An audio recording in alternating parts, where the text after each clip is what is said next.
Robert Consolmano is 42 years old, fit and intense. Looking at him now, it's hard to tell how much trauma he's seen since he was young. Robert's childhood wasn't pretty. His father committed suicide when he was just 10. His stepfather beat him and his mother relentlessly. I have one vivid memory of him beating my mom because she couldn't open up the door. They had the front gate to park the car in the lot because the Rangers lost. I seen him throw the TV down the stairs, punch holes in the wall. My brother was beat.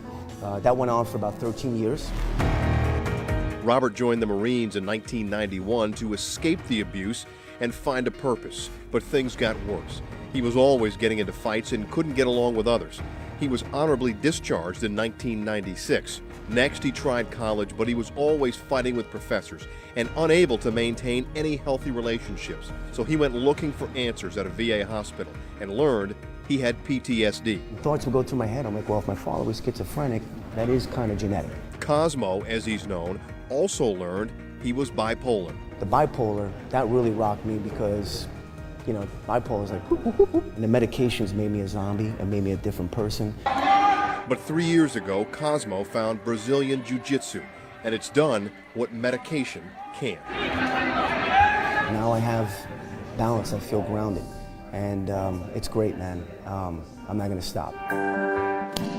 Cosmo trains at Princeton Jiu-Jitsu 5 or 6 times a week, and the work has paid off.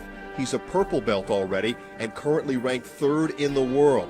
Jiu-Jitsu has changed his life. It's got a lot of therapeutic qualities to it. When they step through the doors of the school, it's almost like they go into autopilot, and every fear and worry and crazy thing stops at the door. Cosmo says Jiu-Jitsu also gives him a sense of camaraderie, just like when he was in the Marine Corps. It's kind of like a family thing. You have to trust these people, because you're placing yourself in a situation where you could get hurt. And it's the same thing with the Marine Corps. If you can't trust the person behind you, God forbid, something can happen.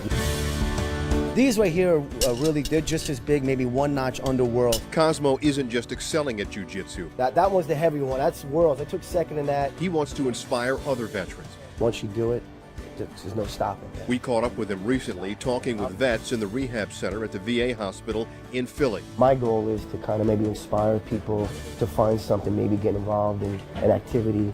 One day when I'm sitting in my rocking chair, I want to go, I help change the world a bit. Awesome.